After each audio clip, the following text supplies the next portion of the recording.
அப்படி வாழ்த்து வழங்கிய உன்னை இந்த இடத்திலே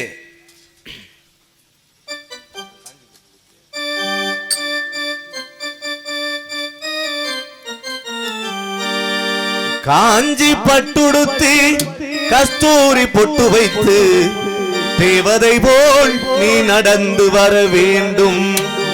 அந்த திருமகளும் உன் அழகை பெற வேண்டும்.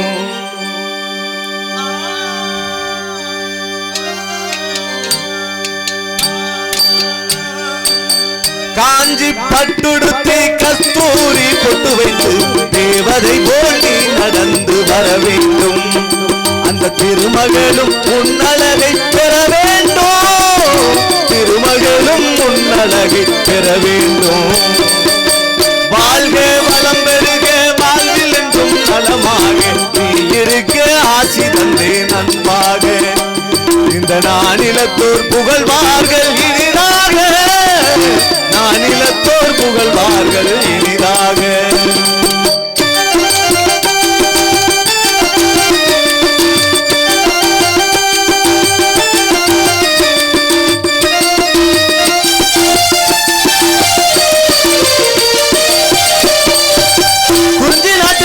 கொடியே குணங்குண்ட மகிழ்வுடனே தரத்துடனே வரவேற்பு கொடுத்திட்டாய்.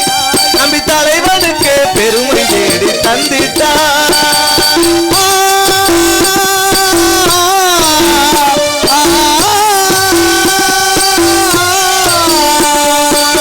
குறிஞ்சி நாட்டின் குலக்கொடியே குணங்குன்ற மகிழ்வுடனே தரத்துடனே வரவேற்பு கொடுத்திட்டாய். நம்பி தலைவனுக்கு பெருமை தேடி தந்திட்டாய். திருவளர் செல்வியே சிறப்புடன் வாழ்வாயே. திருவளர் செல்வியே சிறப்புடன் வாழ்வாயே. திருமகளை போல காட்சி தந்தாயே. அந்த திருமகளை போல காட்சி தந்தாயே. காந்தி பட்டுடுத்தி கத்தூரி பொட்டு வச்சு தேவதை போல் நீ நடந்து வர வேண்டும். அந்த திருமகளும் உன்னழகை பெற வேண்டும். திருமகளும் உன்னழகை பெற வேண்டும். அன்பு நிலைபெற ஆசை நிறைவேறே இன்பம் நிறைந்தாட ஈடில்லா இந்நாளில் உள்ளத்தில் குழந்தையாய் ஊக்கத்தில் குமரையாய் எண்ணத்தில் ஏற்றம் கண்டு ஐயம் நீங்கி ஒற்றுமை காத்து ஒரு 100 ஆண்டு அவ்வை வழிகண்டு வாழ்க. நீ வாழ்க, உன்னுடைய நிலம் வாழ்க. குமர கடவுளின் ஆசி பெற்று குன்றாது வாழ்க வாழ்க என்று உன்னை நான் மனமாற வாழ்த்துகிறேன். உன்னை பற்றிய சகல விவரங்கள் அனைத்தும் எனக்கு நன்றாக தெரியும். தெரிந்திருந்தாலும் நீ கூற வேண்டும். செவியார நான் கேட்க வேண்டுமே என்று சொல்லக்கூடிய அவா வந்தவுடனே வரவேற்பு கொடுத்தீங்க. தமிழருடைய மரபு விருந்தோம்பல் பண்பு என்பது போல ஒப்புடன் முகமலர்ந்து உபசரித்து உண்மை பேசி உப்பில்லாத கூலிட்டாலும் உண்பது அமிர்தமாகும் என்று சொல்லக்கூடிய வகையிலே சிறந்த வரவேற்பாக இருந்தாலும் முகம் சுளிக்கும் வரவேற்பாக இருந்தாலும் அந்த வரவேற்பை ஏற்கக்கூடியவருடைய மனநிலை என்பது குழந்தைத்தனமாக வெகுளித்தனமாக இருக்க வேண்டும். அந்த வகையிலே ஒரு சில சலிப்புத்தனமான வரவேற்பு நீங்கள் கொடுத்திருந்தாலும் கூட இந்த இடத்திலே உங்களை நான் சிறந்த முறையிலே வாழ்த்தி உங்களை பற்றிய சகல விவரங்கள் தெரியும். இருந்தாலும் உங்க வாயால நான் கேட்கணும், உங்களை பேச வச்சு பார்க்கணும் அப்படிங்கிற எண்ணத்துல உங்களை வாழ்த்துறேன். ஏன் சாமி எங்கிட்ட விவரம் கேட்க போறீங்களா? இல்லை நீங்கள் விவரம் கேட்குற அளவுக்கு நீங்கள் என்ன பெரிய ஆளா? சொல்லுங்க பாப்போம். அது என்கிட்ட விவரம் கேட்குற அளவுக்கு நீங்கள் என்ன பெரிய ஆளா? என்ன சாமி பேசாம நினைக்கிறீங்க? என்கிட்ட கேட்டிருக்கீங்க. உங்ககிட்டனா நீங்க என்ன, நீங்க அவ்வளவு பெரிய ஆளா? இல்ல நீங்க பெரிய அவ்வளவு ஆளான்னு கேக்குறேன். ஏன் அப்படி பேசுனேன்னு கேளுங்க. அதாவது நான் சொல்லிட்டேன். என்ன சொன்னீங்க? ஒரு வந்து எனக்கு என்ன யாருன்னு உங்க அண்ணன் உன்கிட்ட அறிமுகப்படுத்தினா? நாரதர்னு சொன்னாரு. நாரதர்னு சொன்னார்ல. நீ எனக்கு வரவேற்பு பாட்டு பாடுனியா இல்லையா? என்ன பாடுன? தலைவா தவ புதல்வா வருக வேண்டும். சரி, அடுத்து நிலையான புகழ் கொண்ட கலை செல்வம். அடுத்து உருவில் குரல் நீயே அறிவில் மலை நீயே. அதான் அலைகடல் ஏழையும் குடித்து. அதுக்கு என்ன காரணம்? நான் இருமா வரேன். நான் கேக்குறது இங்க பாருங்க சாமி. அகத்தியாருக்கு உங்களை வச்சு நான் உங்களுக்கு வாழ்த்து பாடி இருக்கேன். சரி, வரவேற்பு பாடி இருக்கேன். அகத்தியருக்கு ஒரு சிறப்பு இருக்கு. எத்தனையோ முனிவர்கள் இருக்காங்க, எத்தனையோ மகரிஷிகள் இருக்காங்க, எத்தனையோ ரிஷிமார் இருக்காங்க. அதுக்கு உனக்கு வார்த்தை கிடைக்கலையா? நீ தமிழச்சி தானே, தமிழ் மகள் தானே. இப்ப உங்களை அப்படி வாழ்த்துனது தவறுன்னு நான் சொல்லல. எந்த இடத்துல எதாச்சும் அதாவதுமா தற்குறிப்பேற்றம் என்று சொல்லக்கூடிய ஒரு அணி இருக்கு. சரி சொல்லுங்க. சரியா? அதாவது இலக்கண முறைப்படி எத்தனையோ அணிகள் இருக்கு, கவிஞர்கள் புலவர்கள் வந்து அந்த அணிகளை வந்து பயன்படுத்துறாங்க. சரி சரிங்களா? அதுல வந்து தற்குறிப்பு ஏற்றம் அப்படிங்கிற ஒரு அணி இருக்கு. அப்ப தூரத்துல வந்து கோட்டையில ஒரு கொடியாகப்பட்டது அசையுது. அந்த கொடியை பார்த்து என்ன பண்றா அப்படின்னா, கோவலனும் கண்ணகியும் எங்கே போறாங்க? மதுரைக்கு போறாங்க. அந்த கொடி அசைகிறத பார்த்து வாரா என்று மறித்து கைகாட்ட போருளந்தெடுத்த ஆரையில் நெடுங்கொடி வாரா என்று மறித்து, அதாவது அந்த கொடி அசைகிறத பார்த்து இந்த கவிஞன் இளங்கோவடிகள் என்ன எழுதுறான் அப்படின்னா, அந்த கொடி அசைகிறது வந்து உங்களுக்கு ஆபத்து இருக்கு, நீங்க இங்க வராதிங்க அப்படின்னு அசைவது போல இருந்தது அப்படின்னு சொல்றேன். அப்ப உவமை சொல்லும் பொழுது, ஒரு உருவகம் சொல்லுகின்ற பொழுது அந்த இடத்துல எதனை நாம் செலுத்த வேண்டும், செயல்படுத்த வேண்டும் என்ற சிந்தனை ஆற்றல் இருக்கணும் அப்படிங்கறதுக்காக உங்களுக்கு சொல்றேன். அகத்தியாருக்குன்னு உங்களை வச்சு பேசுனது தவறுன்னு சொல்ல வரீங்க. பேசுனது தவறுன்னு சொல்லல. இந்த இடத்துல பேச வேண்டிய, என்கிட்ட கேள்வி கேக்குறேன், விவரம் தெரியும் சொன்னீங்கல்ல, என்கிட்ட விவரம் கேக்குற அளவுக்கு நீங்க என்ன பெரிய ஆளான்னு கேட்டீங்க. என்ன பெரிய ஆள்? என்ன பெரிய ஆள்? நீ என்ன அப்படி என்ன? நீ என்ன பெரிய ஆளு? நானும் பெரிய ஆள் இல்ல. என்ன பெரிய ஆளு நீ? என்ன காரணம்? நான் தாமா பெரிய ஆளு. என்னது இந்த சத்தம் போடுறது, இந்த சவுடா? இங்க பாருங்க, உங்க தாய் பேர் என்ன? நீ சொல்றதை கேளுங்க முதல்ல. உங்க தாய் பேர் என்ன? கலைமகள். கலைமதி, கலைவாணி அல்லவா? ஆகிய கலை 64க்கும் அதிபதி யாரு? ஆமா. அக்ஷரம், இலக்கணம், லிகிதம், கணிதம், வேதம், இதிகாச, புராணம், வியாகரணம், ஜோதிட சாஸ்திரம், தர்ம சாஸ்திரம், நீதி சாஸ்திரம், யோக சாஸ்திரம், உருவ சாஸ்திரம், சத்த பிரம்மம், காவியம், அலங்காரம், முதரபானம், நாடகம், திருத்தம், வீணை, வேணு, மிருதங்கம், தாளம், அஸ்திரபரிச்சை, கரபரிச்சை, ரஜபரிச்சைன்னு இந்த மாதிரி 64 கலை இருக்கு. இந்த 64 கலையுடன் வித்துவிடணும், மதன சாஸ்திரம், மோகனம், வசீகரணம், காந்தரபோதவாதம், பைபிளாவாதம், கௌத்தவாதம், தாதுவாதம், காருடம், நட்டம், முட்டி, ஆகாய பிரவேசம், ஆகாய கவனம், பிரகாய பிரவேசம், அதே செய்யும் ஜலம், அக்னிதமும், ஜலத்தமும், வாயுத்தமும், சுக்லதமும், கணத்தமும், கட்கத்தமும், அவத்தை பிரயோகம் சொல்லக்கூடிய 64 பிரயோகம், கீதம் என்று சொல்லக்கூடிய 64 கலைக்கு அதிபதி. அவங்களே என்ன கயக்கிரி வட்ட படிச்சிட்டு இருக்காங்க. அவங்களுடைய மகன் தானே நீங்க. அப்படி இருக்கும்போது நீங்க என்ன பெரிய ஆளா? என்ன தொட்டனை தூரும், அதாவது பெரிய ஆளு சின்னாளுங்கிறத தாண்டி கேள்வி என்பது அவர் சொன்னார் இவர் சொன்னார் என்று உன்னுடைய அறிவை சிதைப்பதை விட, எவர் சொன்ன வார்த்தையாக இருந்தாலும் சரி, உன்னுடைய சிந்தைக்கு தக்கவாறு ஆராய்ந்து பார்த்தால் பகுத்தறிவு வளரும். அப்ப கேள்வி கேட்கறது எதுக்காக அப்படின்னா, பகுத்தறிவு வளர்த்துக்கிறேன் அப்படிங்கிறதுக்கு. வினாக்கள்ல வந்து 6 வகையான வினா இருக்கு. அறிவினா, அறியாவினா, ஐயவினா, குழல்வினா, குடைவினா, ஏவல்வினா. ஓட்டப்பனையில நொண்டு விட்ட கலையா போயா? இல்ல எதுக்கு இந்த வார்த்தை நீங்க சொன்னீங்க? அதாவது நான் வந்து 6 வகையான வினா இருக்கு. வினா இருக்குன்னு சொன்னீங்கல, அதுக்கு சம்பந்தமா நான் பேசுனேனா? நான் என்ன கேக்குறேன்? அதுக்கு அப்பாற்பட்டு பேசுனேனா? அப்ப ஓட்டப்பனையில நண்டு விட்ட நான் என்ன கேக்குறேன்? என்ன சொல்றீங்க? 6 வகையான வினா இருக்கு. நீங்க இருக்குன்னு சொன்னீங்க, அத நான் என்னன்னு சொன்னேன். இதுல என்ன தப்பு? இதுல அறிவினானா என்ன? அறிவினா நமக்கு தெரிந்த ஒரு விஷயத்தை மற்றவர்களுக்கு தெரியறதா என்று கேட்பதே அறிவினா. அறிவினா ஆசிரியர் வந்து மாணவனை பார்த்து கேட்கறது அறிவினா. அறியாவினாங்கிறது இப்ப மாணவருக்கு ஒண்ணு தெரியலனா ஆசிரியர் கிட்ட தெரிஞ்சு பாத்தீங்களா? சரியா, அதுதான் அறியாவினா. அப்ப கொடைவினாங்கிறது? கொடைவினா என்பது பிறருக்கு கொடுத்து உதவுவதற்காக அவரிடம் அந்த பொருள் இருக்கிறதா என்பதே கொடைவினா. கொழல் வினாங்கிறது? கொழல் வினா என்பது அந்த பொருள் நம்மளுக்கு உதவணும், நம்ம கிட்ட அது அதிகமா இருந்தா உனக்கு வேணுமா அப்படின்னு கேட்கறது, அதான் கொடைவினா. அப்ப அருமையா சொல்றீங்க. அதாவது நான் வந்து உங்களுக்கு கொடுக்கணும் அப்படிங்கிற எண்ணத்துல, அது தொட்டனை தூரும் மணற்கேணி மாந்தருக்கு கற்றனை தூரும் அறிவு என்று சொல்வது போல, வெள்ளத்தால் அழியாது வெந்தளலால் வேகாது கொல்லத்தான் முடியாது அப்படின்னு சொல்றாங்க இல்லையா? அப்படி கல்வியை, அந்த அறிவை உங்களுக்கு வளர்க்க வேண்டும் என்ற காரணத்தினால உங்களை பத்தி கேக்குறேன்னு சொன்னேன். இதுல என்ன தவறு இருக்கு? என்ன சொல்ல வரேன்னு முதல்ல கேட்டு பேசணும். ஏன் அந்த கவியை உங்களை சொன்னா, கற்றது கைமண் அளவு அல்லாது உலகளவு உற்ற கலை மடந்த இன்னும் மோதுகிறார் மெத்தவரும் பந்தயம் கூற வேண்டாம் எறும்பும் தன் கையால் என்சானா சொல்லியிருக்காங்க. இதான் கேட்டாங்களா அவ்வை புராட்டியை பத்தி? யார்? கம்பர் கேட்கிறாரு. என்ன ஒரு காலடி 4 இலை பந்தலடி அது என்னடின்னு. அவங்க எவ்வளவு தமிழ் புலவர்கள் சொல்லுங்க அப்போ. அவ கம்பர் என்ன நினைக்கிறாரு, யார் இந்த கிழவின்ட்டு அப்ப கேட்கும்போது ஒரு காலடி அது 4 இலை பந்தலடி அது என்னடிங்கிறாங்க. அதுக்குதான் அவ்வை சொல்றாங்க, 8.4 லட்சணமே எமனேரும் பரியே மூசில் பெரியம்மை வாகனமே முட்டமையில் கூரை இல்லா வீடு. உங்ககிட்ட நான் கேட்டேனா? ஒன்னும் நீங்க பேசணும், நான் பேசணும். புரியுதா? 8.4 லட்சணமே எமனியர் பரிய வெட்டில் பெரியமை வாகனமே கூரை இல்லா வீட குலராமன் தூதுவனை யாரடாய் கேட்கிற ஆறா கீரையடான்னு சொன்னாங்க. அப்படி இருக்கும்போது நீங்க கேள்வி கேட்கிற அளவுக்கு நான் பதில் சொல்ற அளவு பெரிய ஆள் கிடையாது. ஏன்னா நீங்க 4 யுகத்திலுமே இருக்கீங்க. கிரேதாயுகம், திரேதாயுகம், துவாபரயுகம், கலியுகம். நான் கலியுகத்துல தான் இருக்கேன். அப்படி இருக்கும்போது கேளுங்கள், தெரிந்தவரை பதில் கூறுகிறேன், தெரியாதவற்றை தாங்களிடமே கேட்டு தெரிந்து கொள்ளுங்க சுவாமி. அப்படி சொல்லணும். இதுதான் தன்னடக்கம். இருங்க, இதுதான் தன்னடக்கம். சாமி நான் பேசி முடிக்கல. அலைகடல் ஏழையும் குடித்து அருந்தமிழ் இலக்கணம் வடித்து மலையின் மமதையை அழித்து வாதாவி ஆயிலை முடித்துலாம் அந்த கதைக்கெல்லாம் வரக்கூடாது. அதெல்லாம் தொட்டு பேசினா நிறைய விஷயங்கள் பேசலாம். இருந்த போதிலும் இந்த இடத்துல உங்களை பத்தின விவரங்களை நான் கேட்கணும் அப்படின்னு கேட்டிருக்கேன். உங்களை பத்தி நான் கேட்கக்கூடிய விவரம், வண்டு விழிக்கர் கண்டு மொழி மாதே, வண்டு விழிக்கர் கண்டு மொழி மாதே, வண்டு விழி வண்டு விழி வண்டு விழிக்கர் கண்டு மொழி மாதே, வாழ்ந்திருக்கும் நாடது சொல் போதே.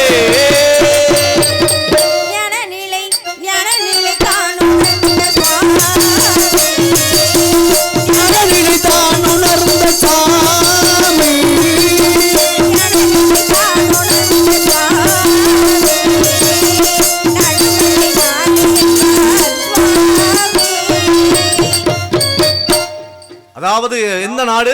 நாடு தொண்டை நாடு சுவாமி. தொண்டை நாடா? ஆமா. இவ்வளவு மண்டக்கருவமா பேசுறிய, இதனால வச்சுக்கிறேன். அதாவது தொண்டை நாடு. இல்ல என்ன தொண்டை இருமா சொல்றேன். நான் பேசி இங்க பாருங்க, அந்த மண்டக்கருவத்துக்கு ஒரு வார்த்தை சொல்லும்போது யோசிச்சு பேசணும். இங்க பாருங்க, மேடையில பேசும்போது யோசிச்சு பேசணும். என்ன எதுக்காக அந்த என்ன காரணத்துக்காக பெரிய ஆளோன்னு நீ என்ன கேக்குற? என்னது? அதான் நான் சொன்னேன், உங்க தாயே இன்னும் கையக்கிரிவட்ட படிச்சிட்டு இருக்காரு. அதாவது நான் சொல்ற அளவுக்கு நானே பெரிய ஆள் கிடையாது சாமி. இன்னமும் படிச்சுக்கிட்டு தான் இருக்கா. எத்தனையோ ஒரு பள்ளிக்கூட புத்தகத்தை தூக்கி தூர வச்சுட்டு போனவன் இருக்கேன். இன்னும் படிச்சுக்கிட்டு தான் இருக்கா, அறிவை வளர்த்துக்கிட்டு தான் இருக்கா. அப்படி இருக்கின்ற பொழுது தொண்டை நாடு என்பது மிக ஒரு சிறந்த நாடு. சேர நாடு என்ன உடைத்து? சேர நாடு, சோழ நாடு, பாண்டிய நாடு, அந்த வரிசையிலே தொண்டை நாடு என்பது சான்றோருடையது. சான்றோர்கள் நிறைந்த ஒரு பகுதி. அந்த சான்றோர்கள் நிறைந்த பகுதியிலே அந்த தொண்டை மண்டலத்திலே நீ வாழ்ந்துகிட்டு இருக்க அப்படின்னா கடையேழு வள்ளல்கள் இருந்தான். அப்ப கடையேழு வள்ளல்கள் அப்படின்னா அவன் வந்து நல்லவன் நினைக்கிறியா கெட்டவன் நினைக்கிறியா? என்ன சாமி? கடையில் வள்ளல்கள் இருந்தான் இல்லையா? நல்லவங்க தான். என்ன நல்லவன்? என்ன சொல்றீங்க? அவனை எதனால கடை வள்ளல்னு சொல்றோம் பாருங்க. என்னென்ன செஞ்சாங்க? என்ன செஞ்சாங்க? பேகன் என்ன பண்ணாரு? என்ன பண்ணாரு சொல்லுங்க. அதாவது உங்க நாட்டுல இருக்கக்கூடிய கடையில் வள்ளல்கள்ல கேள்வி கேக்குறீங்களா? கேள்வி கேட்கலாமா? அப்புறம் இதுக்கு என்ன பதில் கேக்குறேன்? இல்லம்மா, அதுதான் சொன்னனே முதல்ல ஓட்டப்பனைக்குள்ள நண்டு விட்ட கதையான. இல்ல சாமி, நான் உங்ககிட்ட என்ன கேக்குறேன்னா, இங்க பாருங்க, நீங்க சொன்னீங்க எனக்கு தெரிஞ்ச விஷயம், உனக்கு எல்லாமே தெரியும், உன்னை பத்தி எனக்கு தெரியும் சொல்றதே. சரி, நான் கேள்வி தான் கேக்குறேனே. இது நாடு என்ன? தொண்டை நாடு தானே? ஆமா. தொண்டை நாடுக்கு ஏன் தொண்டை நாடுன்னு பேர் வந்துச்சு? இதுக்கு முன்னாடி ஒன்னு சொல்லிக்கிறேன், நீங்க கேள்வி கேட்கறதெல்லாம் பெரிய விஷயம் கிடையாது. நீங்க தெரிஞ்ச கேள்வி கேட்பீங்களோ இல்ல தெரியாத கேள்வி கேட்பியோ எனக்கு தெரியாது. ஆனா கேள்வி கேட்கணும் முடிவு பண்ணிட்டீங்கன்னா நானும் கேள்வி கேட்பேன். அந்த அதை மனசுல வச்சுக்கணும் சாமி. ஏன்னா ஒரு பந்த செவத்துல எறிறோம்னா நம்ம என்ன வேகத்துல எறிறோமோ அதே வேகத்துல தான் நம்ம. நான் கேக்குற கேள்வி கொடையான கேள்வி, கொடை வினா. நீ கேக்குற கேள்வி என்ன? குழல் வினா. என்ன கேட்டீங்க? தொண்டை நாடுன்னு பேர் வர காரணம். தொண்டை நாடுன்னு பேர் வர காரணம் வந்தது ஏன் அப்படின்னு கேட்டிருக்கேன். இருந்த போதிலும் இந்த இடத்துல கந்தமலரிந்து முகமாதே, கந்தமலரிந்து முகமாதே, கந்தமலரிந்து முகமாதே, தந்தை தாய் பேர் என்ன சொல் கோதே, தந்தை பெயர் நம்பி என்றார் சுவாமி, தந்தை பெயர் நம்பி என்றார் சுவாமி,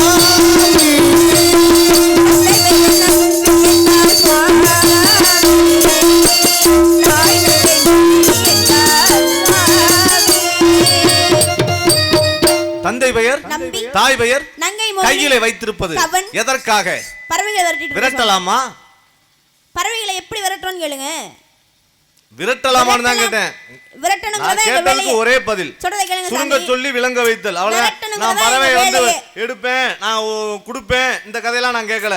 விரட்டலாமான்னு தான் கேட்டேன். விரட்டுறதா எங்க வேலையே. விரட்டலாம், பறவையை விரட்டுறது தான் உங்க வேலை. நாங்க காவலுக்கு தான் வந்திருக்கோம். அப்ப வந்துட்டு பறவை விரட்டலாமான்னு கேட்டா வந்திருக்கிறது காவலுக்கு. என்ன காவல்? திணை காவல். என்ன திணை? கருந்தனை செந்தனை. கருந்தனை யாருக்கு? செந்தனை யாருக்கு? கருந்தனை எங்களுக்கு, செந்தினை செந்தில் வடி வேலு. அது ஏன் செந்தனை மட்டும் முருகனுக்கு? கருந்தனை என்ன தன்மை சாமி? என்ன தன்மை இருக்கு? இல்ல என்ன தன்மைன்னு கேக்குறேன். கருந்தனை வந்து எப்படி இருக்கும் சொல்லுங்க? வெப்பத்தன்மை உடையது. செந்தனை வந்து குளிர்தன்மை உடையது. அந்த தெய்வத்தோட மனசை குளிர்வதற்காக செந்தனைய செந்தில் வடி வேலனுக்கும் நாங்க இருக்குது குறிஞ்சி நிலம். முருகனுடைய மனதை குளிர்விக்க செந்தனையை அவருக்கு படிக்கிறோம். மனதை குளிர்விக்க. ஆமா, அதுதான் அருமையான வார்த்தை. சரி, அப்படி இருக்கின்ற பொழுது அந்த பறவை நீங்க நெத்தியில அணிஞ்சிருக்கிறது என்னம்மா சாமி? நெத்தியில அணிஞ்சிருக்கிறது உங்களுக்கு எப்படி தெரியுதுன்னு கேக்குறேன். அது என்னன்னு நான் கேக்குறேன். இல்ல உங்களுக்கு எப்படி தெரியுதுன்னு நான் கேக்குறேன். இது வந்து என்ன எப்படி தெரியுது அப்படின்னா புரியலையே. பதி பசு பாசம் என்று சொல்லக்கூடிய முப்பட்டை மாதிரி எனக்கு தெரியுது. இருங்க, என்ன போட்டீங்க? என்கிட்ட தானே கேட்டீங்க. அப்புறம் நீங்களே அதுக்கு பதில சொன்னா எதுக்கு கேள்வி கேட்குறீங்க?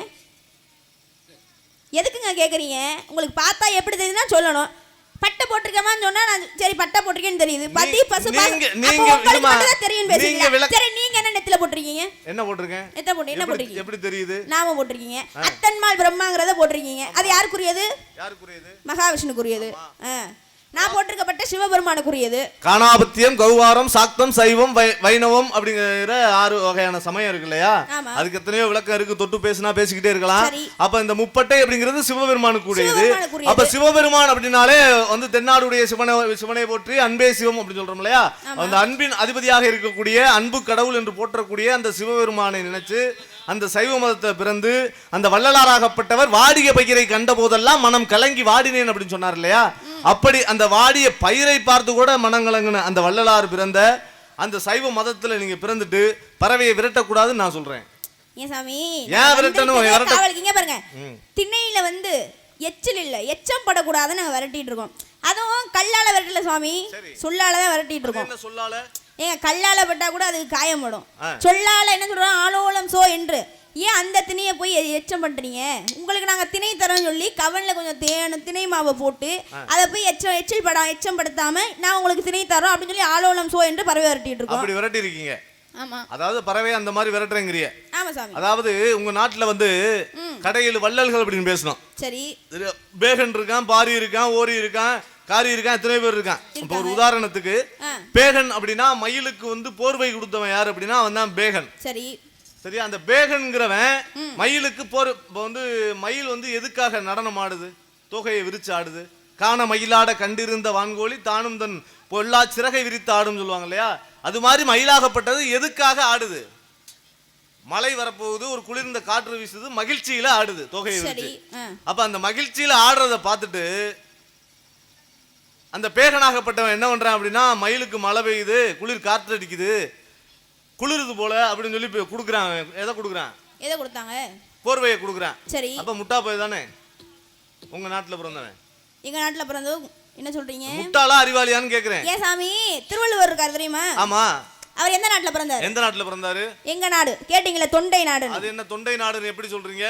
ஏங்க தொண்டை நாட்டுல பிறந்தாருங்கற எப்படி சொல்றீங்கன்னா எனக்கு புரியல. திருவள்ளுவர் வந்து தொண்டை நாட்டுல பிறந்தாரு அப்படிங்கிறது அதுக்குரிய ஒரு குறிப்பிட்ட பகுதியில தான் அவர் பிறந்தார். இப்போ வந்து நம்ம சேர நாடு, சோழ நாடு, பாண்டிய நாடு, தொண்டை நாடுன்னு சொல்றோம்.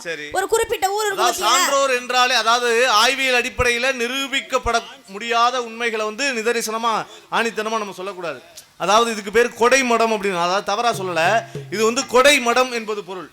அதாவது நம்ம என்ன கொடுக்குறோம் அப்படிங்கிறது தெரியாம கொடுக்கறது தான் இந்த கொடை மடம் அப்படிங்கிறது. குறிஞ்சி, முல்லை, மருதம், நெய்தல், பாலை அப்படின்னு சொல்லக்கூடிய 5 வகையான நிலம் இருக்கு. அந்த 5 வகையான நிலத்துல குறிஞ்சி நிலத்துல இருக்கீங்க. அப்படி எப்பேற்பட்ட ஒரு சிறப்பு மிக்க இந்த இடத்துல இருக்கீங்க அப்படின்னா இந்த இடத்திற்குரிய சிறப்புகள் அனைத்துமே உங்களுக்கு தெரிஞ்சிருக்கும். ஆகையினால இந்த இடத்துல உங்களுக்கு நான் மாப்பிள்ளை பார்த்து வந்திருக்கேம்மா. ஏன் சாமி? இல்ல என்ன சொல்ல வரீங்க நீங்க? அதாவது உன் ஆத்தாப்பன் உனக்கு நல்லது செய்யல, இல்ல பெற்றாலும் பேணி வளர்த்தாலும் பிறப்பித்தோன் வித்தையை பேணி கொடுத்தோன், அறப்பெரிய பஞ்சத்தில் அன்னம் பகிர்ந்தோன், சிறப்பின் உபதேசம் செய்தோன் ஆகியோரெல்லாம் எஞ்சா பிதாக்கள் அப்படின்னு சொல்லுவாங்க. மாப்பிள்ளை பார்த்து வந்ததெல்லாம் சரிதான். அது மாதிரி வழிகாட்டி தந்தையா உங்க அப்பா அத்தா உனக்கு செய்யாத நல்ல காரியத்தை ஒரு நிமிஷம் பேச விடுங்க. பேசுங்க. வந்திருக்க வள்ளிக்கு எதுவும் தெரியும்னு காட்டி கொடுக்குறீங்களா இல்ல தெரியாதுன்னு காட்டி கொடுக்குறீங்களா? ஏங்க கேள்வி கேட்டா பதில் சொல்லணும்ல, சொல்லணுமா இல்லையாப்பா? என்கிட்ட என்ன கேட்டிருக்கீங்க? தொண்டை நாடுன்னு பேர் வர காரணம் நீ தான் கேட்டா அவ்வளவு தெரியுமா அப்படியா இப்படியான்னு. என்கிட்ட கேள்வி கேட்டா பதில் சொல்லுமான்னு சொல்றீங்க. தன்னை பற்றி அறி அப்படிங்கிற ஒரு அடிப்படையில நான் கேட்டேன். கேட்கிற மாதிரி இருந்தா நிறைய விஷயங்களை கேட்டுக்கிட்டே இருக்கலாம். இப்ப உதாரணத்துக்கு இந்த இடத்துக்கு வர்றோம் அப்படின்னா இது தன்னை பற்றி அறி அப்படிங்கறத உங்க வாத்தியார் தான் மிக அழகாக அந்த விஷயங்கள் எல்லாம் பேசுவாங்க. அப்ப தன்னை பற்றி அறி அப்படின்னா நம்மளுடைய கதாபாத்திரம் என்னவோ அந்த கதாபாத்திரத்தை பற்றி முழுவதுமாக நம்ம முற்றும் தெரிந்திருக்கணும். கண்டிப்பா. எதுவுமே தெரியாம இப்ப ஆயக்கலைகள் நான் உண்மையாவே நான் வந்து நம்ம மேடையில வந்து இப்படி பேசினாலும் கூட மனதார நான் உன்னை பாராட்டுறேன். எல்லாருக்கும் தெரியாது. அதாவது ஆயக்கலைகள் 64 நான் சொல்ல முயற்சி பண்ணும்பொழுது நான் நேரம் வந்து காலதாமதம் ஆகும் அப்படிங்கிற கருத்தை வந்து கருதி அதை வந்து பாதியோட நிறுத்தினேன். அதை மீதியை தொட்டு பேசுறீங்க பாத்தீங்களா? தொட்டு பேசணும்ல, அந்த பேசக்கூடிய அந்த ஒரு ஆற்றல் இப்பவே அந்த ஒரு சிறந்த ஒரு தன்மை ரொம்ப மனசார வாழ்த்துறேன். அப்படிப்பட்ட இந்த இடத்துல உங்களுக்கு ஏன் நான் மாப்பிள்ளை பார்த்துருக்கேன் அப்படின்னு சொல்லி சொன்னேன்னா உங்களுக்கு ஒரு நல்ல காரியம் இந்த இடத்துல பண்ண. அதான் நீங்க என்ன பெண்களுக்கு 7 விதமான பருவம் இருக்கு இல்லையா? இருக்கு சாமி. என்னென்ன பருவம்? பேதை, பெருமை, மங்கை, மடந்தை, அறிவை, தெரிவை, பேரிளமைன்னு சொல்லக்கூடிய 7 பருவம். அந்த 7 விதமான பருவத்துல நீங்க இப்ப அடைந்திருக்கக்கூடிய பருவம் மங்கை பருவம். மங்கை பருவம் வந்து எங்க இருக்கணும்? இல்ல வீட்ல இருக்கணும். சரி, இப்படி காட்டலையா? அப்ப நான் சொல்லும்போது சொன்னேன் வேண்டுதலுக்கு நான் காவலுக்கு வந்தேன். அது என்ன வேண்டுதல்? எங்க அப்பாவுக்கு வந்து பெண் குழந்தையே இல்ல. சரி. எத்தனை குழந்தைகள்? 7 ஆண் குழந்தைகள். அப்படி இருக்கும்போது பெண் குழந்தை பிறந்தா அந்த முருகப்பெருமானுக்கு திணை விதைத்து காவல் காப்பதாக ஒரு வேண்டுதல். அந்த வேண்டுதலுக்கு இணங்க நாங்கள் காவலுக்கு வந்திருக்கோம். எங்க அப்பா காவலுக்கு அனுப்புனார்ல, எப்ப கல்யாணம் பண்ணி கொடுக்கணும்னு எங்க அப்பாவுக்கு தெரியாதா? சொல்லுங்க பாப்போம். காவலுக்கு அனுப்ப தெரிஞ்சவருக்கு பிள்ளைக்கு எப்ப கல்யாணம் பண்ணி வைக்கணும்னு தெரியாதா? எதுக்கு இந்த தேவையில்லாத வேலையெல்லாம் பாக்குறீங்க? அப்படியா? அதான் சொல்லிட்டேனே, பெற்றாலும் பேணி வளர்த்தாலும் பிறப்பித்தோன் வித்தையை பேணி. அவன் செய்யல, உங்க அப்பா வந்து உனக்கு செய்ய வேண்டிய கடமையை செய்யல. வழிகாட்டி தந்தையா வழிபோக்குல ஒரு பெருந்தன்மையோடு இந்த பெண்மகளை பார்க்கும்பொழுது உன்னை பார்க்கும்போது எனக்கு ஒரு மக மாதிரி இருக்கு, அதனால உனக்கு ஒரு இந்த நல்ல காரியத்தை பண்ணி உன்னை செல்வ செழிப்போட வாழ வைக்கணும் அப்படின்னு நினைக்கிறேன். அப்படி சொல்லாதீங்க. இதுக்கு முன்னாடி யாராவது காணகத்துக்கு வந்திருக்காங்களாமா? இல்ல யார் வந்து எப்படி கேக்குறீங்கன்னு தெரியல. நான் என்ன கேக்குறேன்னா, அதாவது வேண்டுதல் அப்படிங்கிறீங்க. அப்ப இதுக்கு முன்னாடி உங்க முன்னோர்கள் மூதாதையர் யாராவது வந்திருப்பாங்க? யாரு வந்தாங்க? எங்க அத்தை வந்தாங்க. உங்க அத்தை யாரு? அது எங்க அத்தை வந்து செஞ்சு லட்சுமியா வந்தாங்க. செஞ்சு லட்சுமி அவங்க வந்ததனால என்ன இந்த காவல்? இருங்க சாமி இருங்க, முதல்ல பேச விட்டு பேசுங்க. நான் சொன்னல இங்க வரங்க, எங்க குடும்பத்துல இருந்து செஞ்சு லட்சுமி வந்திருக்காங்கன்னு சொன்னல. அவங்க எந்த நிலத்துக்கு வந்தாங்க, வந்ததனால என்ன நடந்தது சொல்லுங்க பாப்போம். அதாவது குறிஞ்சி, முல்லை, மருதம், நெய்தல், பாலை அப்படிங்கிற ஐவகை நிலங்கள்ல குறிஞ்சி நிலத்துக்கு கடவுள் யாரு அப்படின்னா முருகப்பெருமான். சரி. முல்லை நிலத்துக்கு கடவுள் யாரு? யாரு யாரு யாரு சாமி? யாரு சொல்லுங்க. இல்ல யாருன்னு கேக்குறேன். திருமால் இல்லையா? பெருமாள். திருமாலா பெருமாளா? ஏங்க ரெண்டுமே ஒண்ணுதானே. அவர் என்ன திருமாலுங்கற பெருமாள்னா? ஏன் ரெண்டுமே ஒண்ணுதானே? நான் சொல்றது தப்பா சொன்னேனா? நான் என்ன கேக்குறேன், திருமால்னு நான் சொல்றேன். பெருமாள் தான் திருமால அவதாரம் எடுத்து வந்தார், போதுமா? அப்படியா? அப்படிங்கிற அந்த மால் என்று சொல்லக்கூடிய அந்த பெருமாள், சரி, அவர் என்ன பண்றாரு? அவர் தான் யாருக்கு? குறிஞ்சி, முல்லை, முல்லைக்கு வந்து கடவுள். அது மாதிரி மருதம், நெய்தல் நீங்க வந்து அதிகமா தொட்டு பேச ஆரம்பிச்சிட்டிய. இருந்தாலும் தன்னை பற்றி அறிங்கிற ஒரு அடிப்படையிலேயே இன்னொரு விஷயம் கேட்கிறேன். அதாவதுமா, குறிஞ்சி, முல்லை, மருதம், நெய்தல், பாலை 5 வகை நிலம். ஆமா சாமி. அப்ப குறிஞ்சிங்கிறது மலையும் மலை சார்ந்த இடமும், சரி. முல்லைங்கிறது முல்லை வந்து காடும் காடு சார்ந்த இடம். அருமையா சொன்னீங்க. காடும் காடு சார்ந்த இடம். அடுத்து குறிஞ்சி, முல்லை, மருதம். மருதம் வந்து வயலும் வயலும் சார்ந்த இடமும். நெய்தல். நெய்தல் வந்து மணலும் மணல் சார்ந்த இடமும். கடலும் கடல் சார்ந்த இடமும். ஆமா. அப்ப பாலை வந்து தான் மணலும் மணல் சார்ந்த இடம். இதுல ஒரு விஷயத்தை நம்ம வந்து உற்று கவனிக்கணும். என்னது? குறிஞ்சி, முல்லை, மருதம், நெய்தல் அப்படிங்கிற 4 வகையான நிலம் தான். சரி. குறிஞ்சி, முல்லை, மருதம், நெய்தல் அப்படிங்கிறது 4, தொல்காப்பியம் சொல்லுவது 4 விதமான நிலம் தான். ஆனா 5வதா பாலை என்று சொல்லக்கூடிய ஒரு நிலம் ஏன் வந்துச்சு அப்படின்னா, அது காரணம் என்னன்னா, குறிஞ்சியும் முல்லையும் தன் நிலையில் திரிவது, அதுதான் பாலை அப்படிங்கிறது. சரிங்களா? அப்ப அதனாலதான் 5 நிலம். அது இது 5மே வந்து அன்பின் 5 நிலங்கள் சொல்லுவாங்க. இப்ப குறிஞ்சிக்கு வந்து முதற் பொருள், கருப்பொருள், உரிப்பொருள் என்று சொல்லக்கூடிய ஒவ்வொரு நிலத்துக்கும் 3க்கும் இருக்கும். சரி. அப்ப குறிஞ்சிங்கிறதுக்கு முதற் பொருள் என்ன அப்படின்னா என்னது? என்னது? பெரும்பொழுது, சிறுபொழுது. சரி. கருப்பொருள் என்னது? இல்ல சாமி, கருப்பொருள் வந்து 14 இருக்கு. என்னதுன்னு கேட்டீங்க. ஒவ்வொரு நிலத்துக்கும் 14 இருக்கு. 14 கருப்பொருள். அது என்னென்ன இருக்கு? இப்பதான் சொல்றேன், ஒரு கேள்வியை கேட்டா அதுக்கு பதில சொல்ல விடுங்க. அதை விட திரும்ப இன்னொரு கேள்வி கேட்டீங்கன்னா இருமா, நான் பேசுகின்ற பொழுது இந்த இடத்துல இந்த மேடையில நான் பேசுறேன் அப்படின்னா இங்க நான் வச்சதுதான் சட்டமா இருக்கணும். இந்த சட்டம் வேற வழிக்கு வச்சுக்கோ. இங்க பாருங்க. என்ன பண்ணுவீங்க? என்ன பண்ணுவீங்க சாமி? இந்த சத்தம் சவுடாலாம் தெரியல அப்படின்னா தெரியலன்னு சொல்லு. ஏங்க அதை விட்டு பேச விடணும், இது பண்ணணும். இந்த பேச்செல்லாம் நம்மள்ட்ட நான் தான் உங்கள்ட்ட கேட்டிருக்கேன். உனக்கு மாப்பிள்ளை பார்த்து வந்திருக்கேன். இது என்ன இது காட்டி கொடுத்துட்டு போறது? என்ன காட்டி கொடுக்கிறது? தெரியல சொல்ல வேண்டியது நம்ம. இங்க பாருங்க, முதல்ல என்ன கேள்வி எடுத்துங்க. நான் என்ன கேக்குறேன்? இங்க பாருங்க, நீங்க கேட்ட கேள்விக்கு பதில் சொல்றேன். அமைதியா கேள்வி பதில கேட்கணும். பதில் சொல்றேன். தன்னை பற்றி அறி. உன்னுடைய நாடு இப்ப இந்த பகுதி இருக்குன்னா, நம்ம ராமநாதபுரம் மாவட்டம், சிவகங்கை மாவட்டத்தில் ஒரு மைய பகுதியில், இந்த எல்லை பகுதியில் இந்த ஊர் உரத்தூர் அப்படிங்கிற ஊரில் நம்ம இன்னைக்கு நாடகத்துக்கு வந்திருக்கோம். அப்படின்னா ஒவ்வொரு ஊருக்கும் இப்போ இந்த பகுதியில் திருவாடானை அப்படிங்கிற பேர் ஏன் வந்துச்சு அப்படின்னா அதுக்கு ஒரு காரணம் இருக்குது. ஆடு போன்ற தலையும் எத்தனையோ பேர், திருவாடானைக்கு எத்தனையோ விதமான பேர்கள் இருந்தது. சூரிய பகவான் வந்து இந்த ஆதி ரத்தினேஸ்வரரை வந்து வழிபட்டதுனால அதுக்கு ஒரு பேர் இருக்குது. சூரிய தீர்த்தம் அப்படிங்கிற ஒரு தீர்த்தத்தையே உருவாக்குனார் அப்படிங்கிற ஒரு பெருமை இருக்குது. அதே போல் பழம்புற்றுநாதர், இப்போ திருமால்னு சொல்கிறோம் இல்லையா, திருமால் பெருமாள்னு, அவருக்கு ஒரு காலத்தில் என்ன ஆச்சு அப்படின்னா, மாபலி சக்கரவர்த்தியை வந்து வதம் செய்வதற்காக வாமன அவதாரம் எடுத்தார். யார் எடுத்தா? யார் எடுத்தது? திருமால். சரி. நம்ம பெருமாள் எடுக்கிறாரு. அப்ப வாமன அவதாரம் எடுத்து 3 அடி நிலம் கேட்பது போல கேட்டு அவனை வந்து இந்த உலகத்தை அளக்குறாரு. அடுத்து வந்து இந்த ஆகாயத்தை 2 அடியால உலகத்தை அளக்குறாரு. 3வது அடியாக கேட்கும் போது அவருடைய தலையை கொடுத்தாரு. தலையை கொடுத்தாரு. அப்ப தலையை கொடுக்கின்ற பொழுது அந்த ஒரு பிராமணனை கொன்ற காரணத்தினாலே பெருமாளுக்கு பிரம்மஹத்தி தோஷம், காலில் வந்து புத்து வருது. அப்ப சிவபெருமான்கிட்ட போய் என்ன பண்றாங்க அப்படின்னா, அந்த புத்து வந்து நீங்கணும், காலில் வந்து புத்துனால வேதனைப்படக்கூடிய அந்த பெருமாள் வந்து போய் கேட்கின்ற பொழுது அவர் சொன்னார், தெற்கே இருக்கக்கூடிய என்னுடைய ஆலயங்களை தரிசனம் செஞ்சு நீ அந்த வாசுகி தீர்த்தத்தில் நீராடுகின்ற பொழுது உன் காலில் இருக்கக்கூடிய புத்தாகப்பட்டது நீங்கும் அப்படிங்கிற ஒரு விஷயத்தை சொல்கிறாரு. அதனால் என்ன பண்ணுறா அப்படின்னா, தென்னாட்டு பகுதியில் இருக்கக்கூடிய சிவாலயங்களில் வரிசையாக நீராடிக்கிட்டு வருகின்ற பொழுது பெருமாளாகப்பட்டவர் எங்கே வராரு அப்படின்னா, திருவாடனையில் இருக்கக்கூடிய ஆதி ரத்தினேஸ்வரர் சமேத சினேகவல்லியம்மன் ஆலயத்துக்கு வராங்க. அந்த ஆலயத்துக்கு வருகின்ற பொழுது அந்த ஆலயத்தில் நீராடிட்டு அந்த இறைவனை வந்து ரத்தினேஸ்வரர் மூர்த்தியை வந்து வணங்குறாங்க.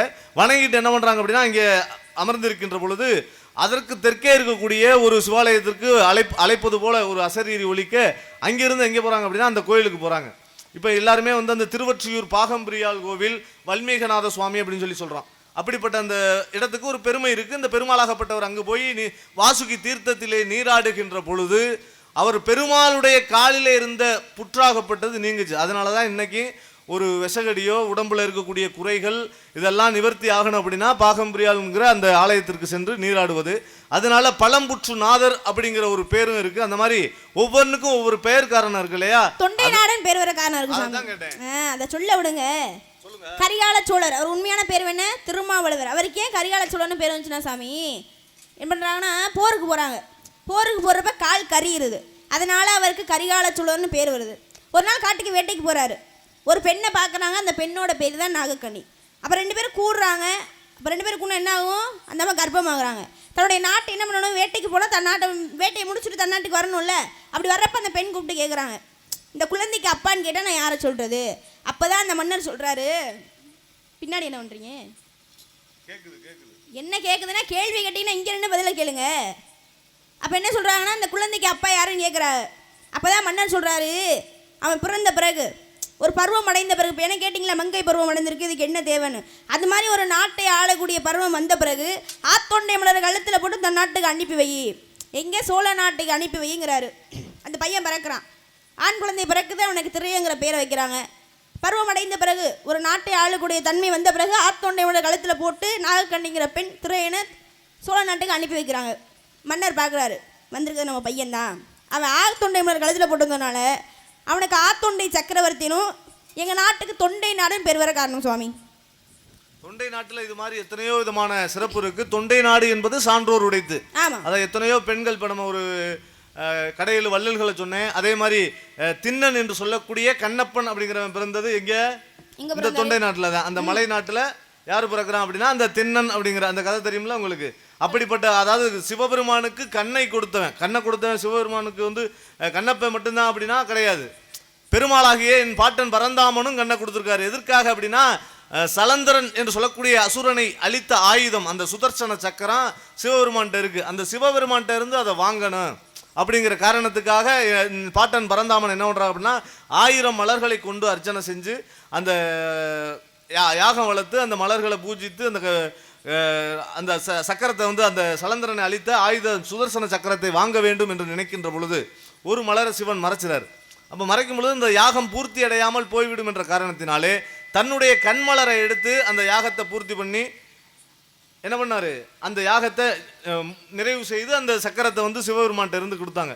இதில் நம்ம வந்து கண்ணப்பனுடைய அன்பு வேற, எதையுமே எதிர்பார்க்காம கொடுத்தேன். அதனால தான் அவர் அந்த சான்றோர்கள் அந்த நாயன்மார்கள் வரிசையில் கொண்டாடப்படுகிறான். அப்படிப்பட்ட சிறப்பெல்லாம் இருக்குது. அப்போ குறிஞ்சி முல்லை மருதம் நெய்தல் பாலை அப்படின்னு சொல்லக்கூடிய 5 வகை நிலம் சொன்னீங்க. இந்த 5 வகை நிலத்தில் செஞ்சிலட்சுமி அப்படிங்கிறவங்க ஒருத்தர் இருந்தாங்க. அது முல்லை நிலத்தில் இருந்தாங்க. அவங்க இங்கே அந்த நிலத்துக்கு காவலுக்கு வந்ததுனால என்ன நடந்துச்சு அப்படின்னா, நம்ம நரசிங்க பெருமானை திருமணம் செய்து கொண்டாங்க. இதுதானே கதை? அப்போ உங்க முன்னோர்கள்ல இருந்து இப்போ வரைக்கும் நீங்க வர்றீங்க அப்படின்னா, காட்டுக்கு வர்றீங்க அப்படின்னா அதுக்கு என்ன அர்த்தம்? கல்யாணம் பண்றதுக்கா?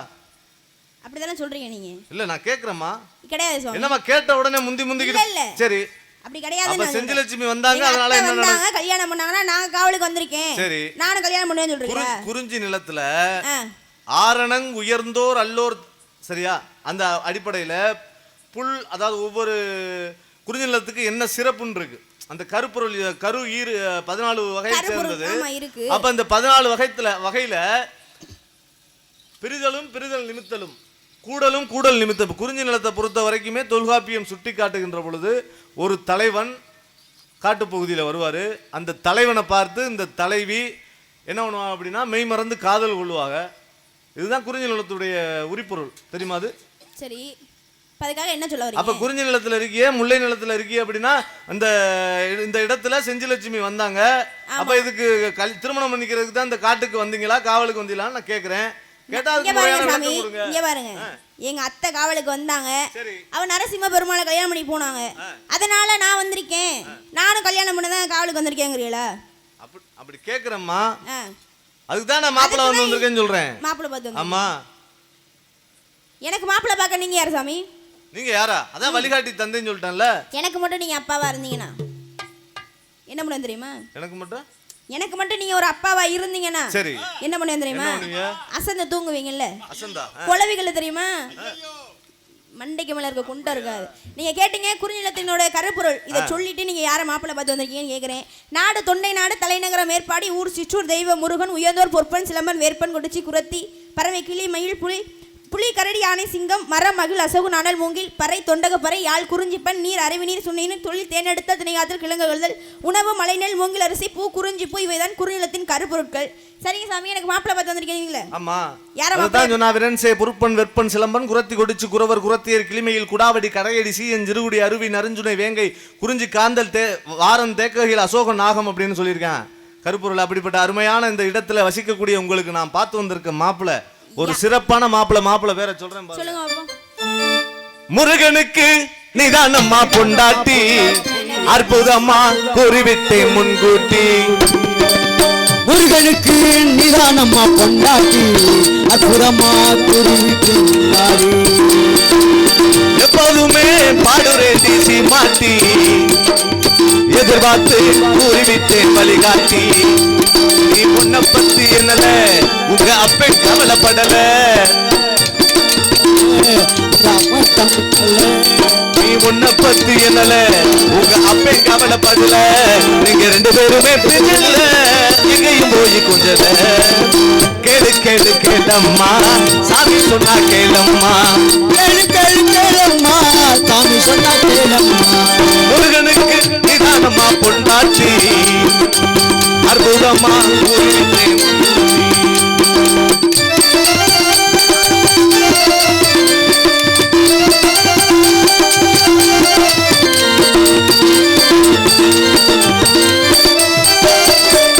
ஒரு நாள் சிவபெருமான் இடத்தில் தானே கணவத்தின் விளக்கத்தை கேட்டுத்தானே அந்த அப்பனுக்கு நான் பாடம் புகட்டிய ஆறுமுக கடவுளை நான் கொண்டு வாரேன்.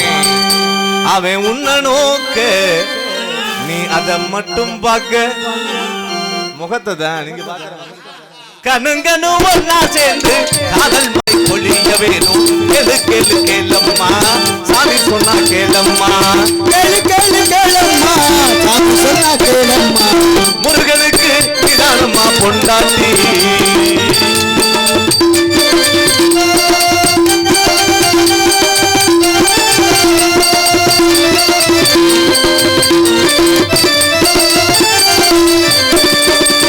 ஒரு நாள் அவை கிழவியிலே சுத்தபலம் வேண்டுமா சூடாத பலமா வேண்டும் என்று கேட்டு அறிவை தாய்க்கே சுட்டி காமித்த ஆறுமுக கடவுளை நான் கொண்டு வாரேன். அவன் உன்னை பார்க்க நீ திரும்ப திரும்ப பார்க்க கண்ணுங்கன்னு ஒன்னா சேர்ந்து காதல் மழை பொழிய வேணும். கேளு கேளு கேளம்மா சாமி சொன்னா கேளம்மா. கேளு கேளு கேளம்மா சாமி சொன்னா கேளம்மா.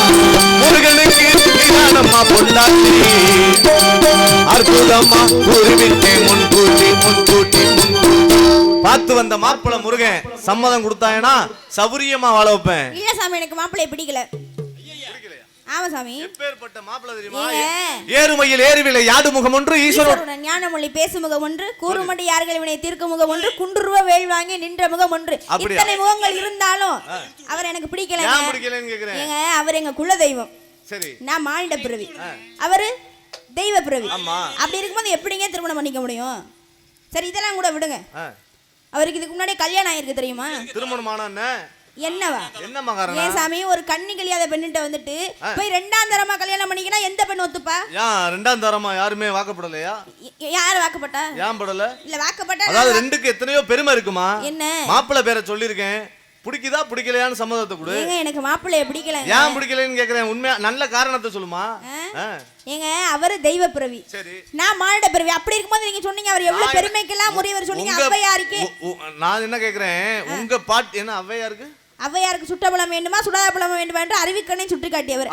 அது மட்டுமா, சுவாமி மலையிலேயே தந்தைக்கு மந்திரம் சொன்ன தனியே நின்று வேறுபட்டவர். ஔவையார் யாரு? மனித பிறவி தானே, கடவுளாக இருந்தாலும் கூட அருளை கொடுக்கக்கூடியவன் யாரு? அருள் காட்சி கொடுத்தாருங்க. உனக்கு கிடைக்காதுன்னு ஏன் சொல்ற? நான் என்ன கேக்குறேன் இங்க பாருங்க செஞ்சிலட்சுமி உங்க புடிக்கலனா விட்டுறணும் சும்மா தேவையில்லாம பேசிட்டு இருக்காதீங்க சத்தம் சவுடெல்லாம் போட கூடாது இதெல்லாம் என்கிட்ட நான் என்ன கேக்குறேன் உங்க வகையில வந்து அந்த முல்லை நிலத்துல உன்னுடைய மூதாதையர்ல செஞ்சிலட்சுமிங்கிற பாட்டி இருந்தாங்க இல்லையா சரி அது அவங்க என்ன பண்ணாங்க அவங்க அவங்க மனித பிறவி தானே ஆமா திருமாலுக்கு திருமணம் செஞ்சுக்கலையா ஆண்டாள் நாச்சியார் இல்லையா அவங்களுக்கு பிடிச்சிருக்கு கல்யாணம் பண்ணிட்டு போனாங்க எனக்கு அவரை பிடிக்கலங்க அப்படி சொல்லு அப்புறம் மனித பிறவி தெய்வ பிறவி ஞாபகம் வர பிடிக்கல அவர் எனக்கு என்ன காரணம் சொல்லுமா இதுக்கு சும்மா பிடிக்கலைனா எப்பேற்பட்ட மாப்பிளைய பார்த்து வந்திருக்கேன் பிடிக்கலைனா ஏன் அறிவு இல்லையா யாருக்கு நான் பார்த்து வந்த மாப்பிளைக்கு ஏங்க அதான் சொல்லிட்டேன் அவர் தெய்வ பிறவின்ட்டேன் அப்புறம் அவருக்கு அறிவு இல்லையா இல்லையா நான் என்ன கேக்குறேன் ஆண்டாள் இருக்கா இல்லையா இருக்காங்க சூடி கொடுத்த சுடற்கொடியால் இருக்காங்க யாரு ஆண்டாள் தான் யார திருமணம் பண்ணிக்கிட்டா பெருமாளை கல்யாணம் ஆண்டாள் என்ன மானுட பிறவி சரி பெருமாள் யாரு ஏன் சாமி ஆண்டாளுக்கு பெருமாளை பிடிச்சிருந்தது ரெண்டு பேரும் கல்யாணம் பண்ணிக்கிட்டாங்க எனக்கு தான் முருகனை பிடிக்கலங்கறல காரணம் தான் கேக்குறேன்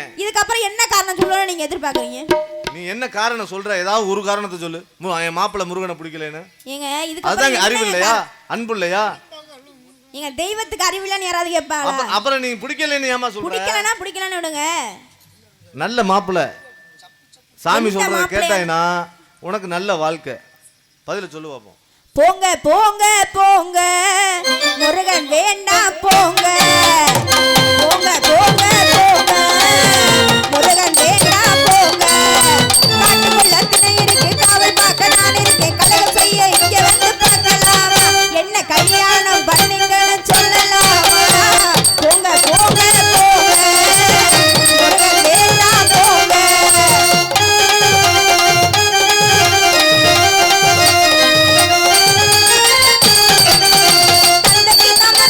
சொன்னவரு தாயிடத்தில் வேல் வாங்கி நின்னவரு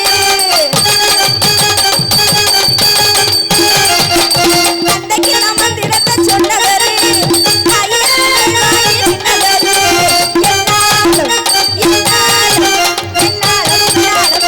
என்னாலும் முருகனைத்தான் கட்டிக்கொள்ள மனசு ஏங்குமா போங்க போங்க போங்க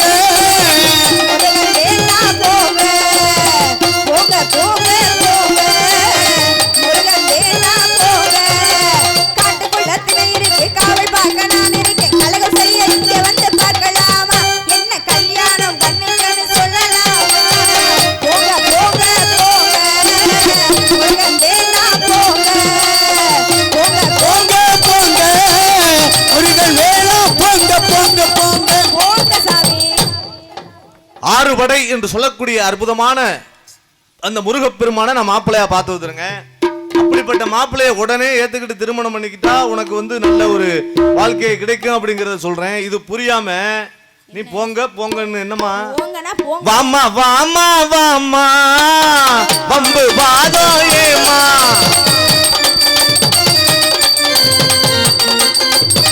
வாமா வாமா வாமா வம்பு வாதோ ஏமா பொண்ணா பிறந்துக்கிட்டு பொட்டும் போவும் வச்சுக்கிட்டு புருஷன் இல்லை என்றால் வாழ்க்கையாகுமா இது புரியாம நெய்யும் இங்கு பேசலாகுமா வாமா வாமா வாமா வம்பு வாதோ ஏமா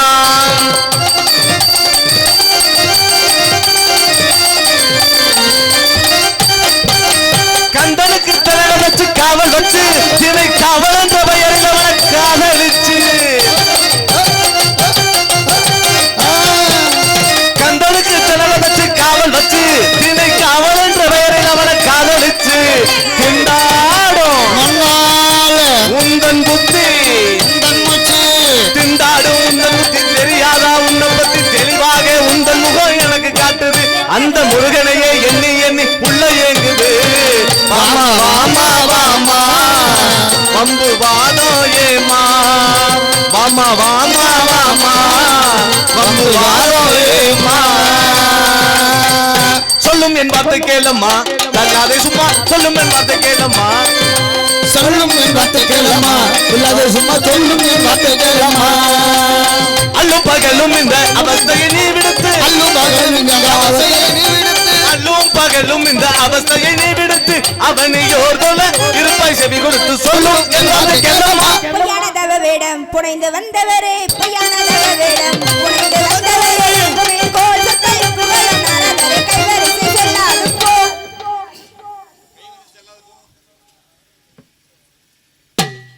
உனக்காகவே நான் சொன்னேன் ஓஹோ இந்த சின்னமே, சொன்னேன் ஓ எண்ணத்திடமே, உனக்காகவே நான் சொன்னேன் ஓஹோ இந்த சின்னமே, மறக்கவரை கொள்ளாதே மாநிலத்து இயல்பு தான் சொல்லும் என் வார்த்தை கேளம்மா. எனக்கு பறிந்து கொண்டு இசைக்க வந்தது போலும், எனக்கு பறிந்து கொண்டு இசைக்க வந்தது போலும், இனி உனக்கு நிற்காமல் எங்கேயும் போயோடும் கைவரிசை செல்லாது போ. வேறொரு வரும் இல்லை மேதினியிலும் சொந்த, வேறொரு வரும் இல்லை மேதினியிலும் சொந்த, அருமுகனை சென்றால் அலைவாயே பிரம்மானந்தம் சொல்லும் என் வார்த்தை கேளம்மா. குட்டி கொடுப்பதுங்கள் கோத்திரத்தின் முறையோ, குட்டி கொடுப்பதுங்கள் கோத்திரத்தின் முறையோ, தமிழ் சொல்லாதவீர் உமக்கு அக்கறையோ கைவரிசை செல்லாது போ. குட்டி கொடுப்பதெங்கள் கோத்திரத்திலும் இல்லை, கோத்திரத்தில் இல்லை, குட்டி கொடுப்பதெங்கள் கோத்திரத்திலும் இல்லை, மெதிசி மாட்டி உன்னை காட்டி மனம் மூடி பெண் சொல்லும் என் வார்த்தை கேளம்மா. என்று அதிகாலை சூரிய குட்டி கொடுப்பாங்க, அறிவில்லாதவருக்கு அறிவை, ஓ மாதிரி புத்தி இல்லாதவருக்கு புத்தியை கூட்டி கொடுக்குற குடும்பம் நாங்க. நிறையவே இருக்கு. இன்று அதிகாலை சூரிய உதயத்திற்கு முன்பாக உனக்கும் முருகனுக்கும் திருமணத்தை முடிக்காவிட்டால் நான் நாரதன் அல்ல, என் மார்பிலே அணிந்திருப்பது பிரம்ம முடிச்சும் அல்ல, இது சத்தியம். வருகிறேன்.